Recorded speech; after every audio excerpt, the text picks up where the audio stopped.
설득은 자기가 체험한 걸 가지고 감성적으로 의미를 심장에다가 꽂아요. 그러면 그게 의미심장해진다는 소리 있어요.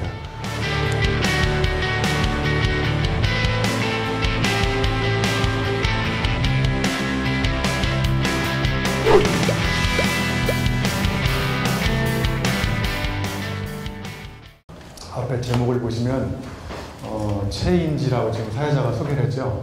제가 이걸 몸체자하고 어지린자, 알지자를 갖다 붙여보니까 영어의 체인지하고 발음이 똑같더라고요. 그죠? 그래서 세상을 체인지하는 방법이 참 여러 가지가 있지만 세상을 체인지할 수 있는 지식을 어떻게 만들 수 있을까? 오늘 이제 여기가 또 경기도 콘텐츠 코리아랜이라서 새로운 콘텐츠를 창조하는 하나의 방법, 창의적인 방법은 뭘까? 뭐 이런 거를 여러분과 같이 한번 고민해 보도록 하겠습니다.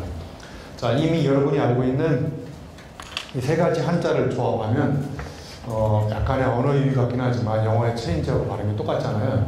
그래서 이 맨 끝에 있는 지식, 이런 지식만이 세상을 체인지할 수 있는데 근데 맨 앞에 뭐가 써 있냐면 여기 몸체자가 써 있어요. 그죠? 그래서 세상에 좋은 생각, 좋은 아이디어, 남의 많은 그런 아이디어가 많지만 내가 직접 내 몸으로 체험해보지 않으면 내게 되지가 않을 것 같다. 이런 이야기가 처음에 시작되는 거고요. 두 번째 이제 이게 어지린자인데 이따 또 자세히 설명을 드리겠지만 저거는 이제 타인의 아픔을 그 나의 아픔처럼 가슴으로 공감할 때 느끼는 능력이 느낄 줄 아는 능력이 이제 체인지의 인입니다. 그러니까 사회자가 소개를 했듯이 내가 직접 체험을 하면서 타인의 아픔을 나의 아픔처럼 공감할 때 그때 결과적으로 탄생하는 게 있는데 그게 지식인데 그런 지식이 나를 포함해서 세상을 바꿀 수 있는 지식이 되더라고요. 그래서 그걸 체인지라고 만들어 놨고요. 실제로 유형만의 체인지로 특허청에 상표 등록이 되어 있어요. 그래서 저의 허가 없이 함부로 쓰시면 걸립니다.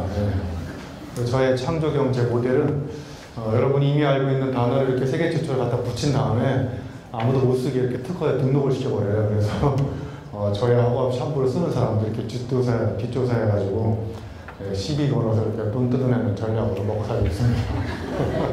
자, 이제 오늘 결론부터 말씀드리면 여러 사람들이 많이 강조하겠지만 창조라는 것은 이미 알고 있는 걸 낯설게 조합을 하면 거기서 색다른 생각, 색다른 창조의 씨앗이 싹이 튼다는 거예요. 그러니까 전대미문의 새로운 오리지널 아이디어는 없고요. 다 이미 있는 것들을 남다르게 편집하고 조합하고 융합하고 그래서 있었던 건데 이렇게 가만히 보니까 낯설어 보이는 것 이런 게 이제 창조라는 거죠. 말씀드려보려고 합니다. 자, 제가 여기 언어 유희라고 이렇게 학자하고 자학을 이렇게 뒤집어 놨는데 물론 이제 한자는 다르지만 한글은 이렇게 뒤집어 놓으니까 우리의 많은 사회의 여러 가지 변화나 이런 것들을 학자들이 많이 일으키기보다는 제가 보기에 다 그런 건 아니라는 전제하에 자, 예를 들면 경영학자가 쓰는 논문이 경영자한테 얼마나 많은 도움이 될까요? 그냥 대충 진작으로 생각해 보시면 자, 경영학자가 쓴 논문이 10편이 있어요. 예를 들면 그러면 경영자한테 그 10편의 논문이 퍼센티지로 따지면 약 몇 퍼센트 정도가 경영 현장을 변화시키는데 도움이 될 거라고 생각하세요? 이거 어디도 조사한 거 없죠. 그냥 제가 한번 질문 드려보는 거예요. 먼저 말하는 사람이 답인 거예요. 네, 괜찮습니다. 네? 1%. 야, 1%. 1%. 또? 10%. 네? 10%. 10% 또?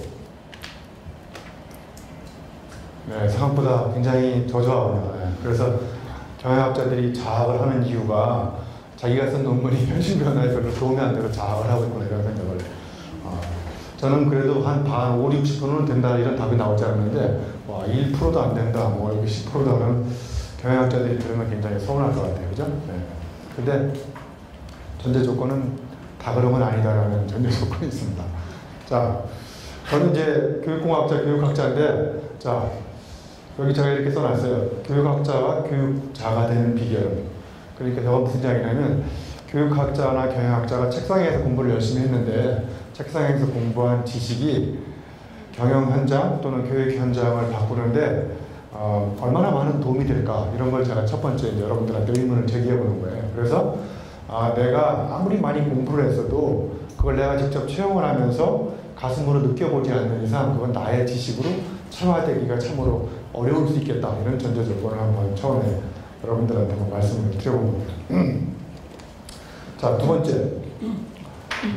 여러분, 의미 이해와 의미 신장에 어떻게 차이가 있을까요?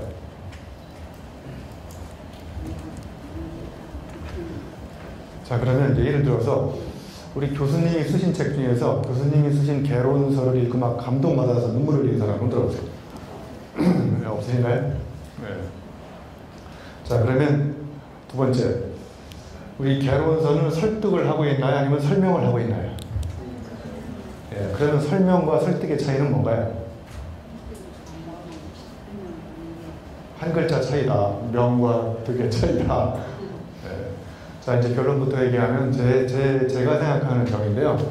자, 설명은 체험하지 않은 사람이 남의 이야기를 가지고 머리에다가 자꾸 의미를 이렇게 이해시키려고 머리에다가 자꾸 꽂는 현상을 설명이라고 해요. 그래서 체험이 없는 사람이 자꾸 의미를 이해시키면 의미가 이렇게 머리에 꽂힐수록 그걸 아주 쉬운 말로 골 때린다고 그러더라고요. 자, 그 다음에 두 번째는 설득은 자기가 체험한 걸 가지고 감성적으로 의미를 심장에다가 꽂아요. 그러면 이게 의미심장해진다는 말이 있어요. 잘 이해가 안 가시는 것 같아요. 자, 그래서 이제 또 다시 서두에 결론된 메시지를 드리면 세상을 바꾸는 사람은 논리적으로 설명하는 사람보다는 감성적으로 설득해서 의미를 심장에 꽂는 사람들이 세상을 바꾼다는 거예요. 그러니까 세상을 바꾸는 체인지할 수 있는 아이디어는 내가 직접 체험을 하면서 타인의 아픔에 공감하고 그 공감한 것들을 또 다른 사람한테 이렇게 공감시킬 수 있도록 감동시키면 사람은 감동하면 행동하더라고요. 그런데 설명해가지고 이해를 하면요, 고개를 끄덕끄덕 하는데 이해한 다음에 뒤에 가서 딴짓하는 사람이 많더라고요. 근데 감동받으면 나가서 행동하는 경우가 있더라고요. 그래서 사람을 행동하게 하는 방법은 감동시키면 되겠구나. 감동을 시키려면 내가 체험한 걸 가지고 감성적으로 설득해서 의미를 심장에 꽂아야 되겠구나. 이런 이제 결론적인 메시지를 처음에 드리려고 약간의 어려운 이야기를 드렸습니다. 자, 여러분 아리스토텔레스가 쓴 니코마코스 율리학이라는 책이 있어요. 혹시 그 책 만져본 사람? 읽어본 사람 말고 만져보신 분 계실까요? 거기 보면 이제 설득의 3요소로 이렇게 나와요. 자, 여기 보시면 에토스, 파토스, 로고스가 있어요. 자, 에토스는 뭐냐면 그 사람의 품격이에요.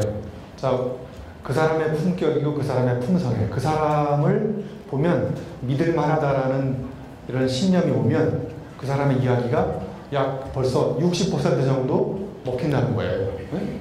자, 두 번째, 여기 파토스는 그 사람이 이야기할 때 감성적으로 그 사람의 마음을 후벼파는 것, 머리가 아니라 감성적으로 후벼팔 때 그 사람을 설득할 수 있는 가능성이 30%. 그 다음에 마지막 로고스는 말 그대로 논리예요. 네? 그러니까 논리적으로 설명하면 사람을 변화시킬 수 있는 가능성은 10%.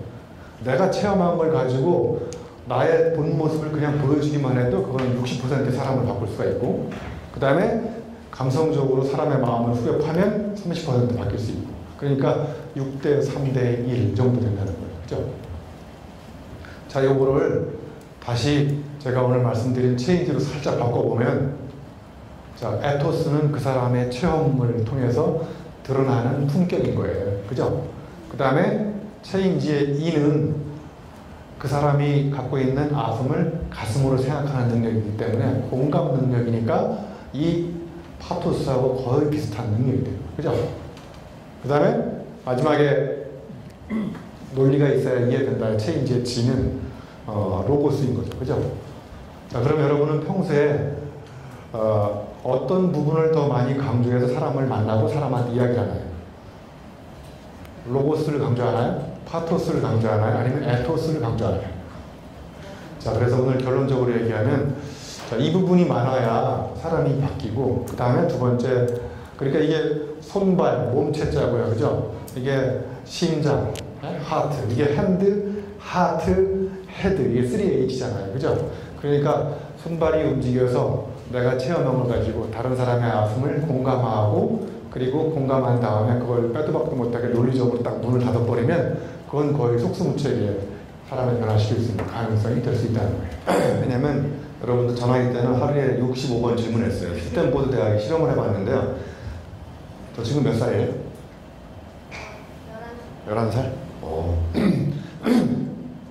5살 때 하루에 65번 질문하는데 65번 하루에 40년이 지난 45세가 되면 질문이 10분의 1로 줄어들어요. 대여섯 번 정도. 그리고 늘어나는 단어가 있다. 원래 그래. 당연한 거짓말 그거. 그리고 물론 그렇고 이렇게 원래 물론 당연히 세 가지 단어가 늘어나면서 여러분의 마음속에 물음표가 없어지는 거예요. 그러면서 이제 세상이 다 이렇게 이제 그냥 보이는 거예요. 그 친구가 가다가 아빠 사과가 위에서 밑으로 떨어지는 참 신기한 것 같다. 아빠한테 이렇게 질문하면 아빠가 뭐라 그래? 야, 당연한 거짓말하면 사과가 밑에서 위로 떨어지네 이렇게 얘기하는 거죠.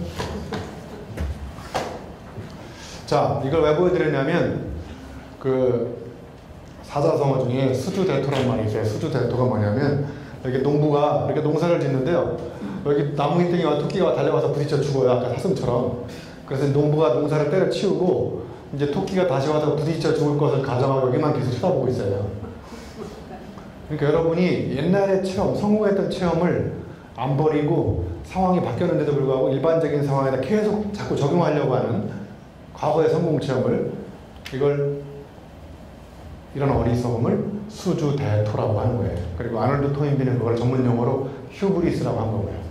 그러니까 다르게 얘기하면 이 체험은 양면성이 있기 때문에 이 체험이 굉장히 창작의 원동력이 되지만 체험을 업데이트 시키지 않으면 여러분이 과거의 체험에 닫혀버리기 때문에 새로운 생산력을 가로막을 수 있다는 거예요. 그러니까 끊임없이 체험의 경계를 넘을 것, 인맥의 경계를 넘을 것, 그 다음에 전공의 경계를 넘어야 경계 너머의 색다른 생산력을 발휘할 수 있다는 거예요.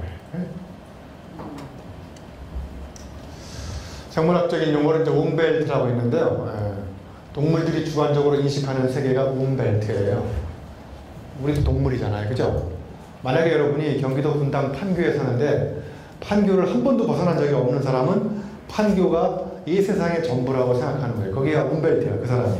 그런데 이 판교를 넘어서서 서울도 가보고 저같이 사하라도 가보고 제가 작년 7월달에 또 킬리만자로 올라갔다 왔거든요. 킬리만자로 올라가 보면 조용필의 킬리만자로의 표본은 없다는 걸 알 수 있어요. 아무튼 경계를 넘어서 벨트를 넘어서 자꾸 다른 데를 가봐야 여기가 다가 아니구나.